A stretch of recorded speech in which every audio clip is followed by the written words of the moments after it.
Alright, what's up guys? This is Austin Rodriguez here. Today we're going to be showing the 2010 Bobcat S185. I'm actually making this video for the buyer out in Massachusetts.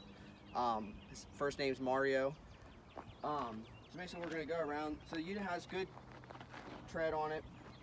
It is a 2010. It's right here on the serial number tag.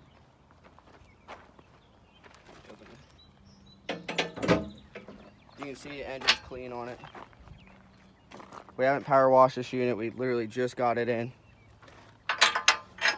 And this thing is priced to sell.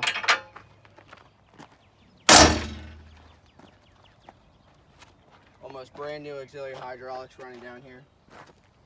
This does have the high flow hookups as well. Fully enclosed cab. It's got a backup camera. Let me see it.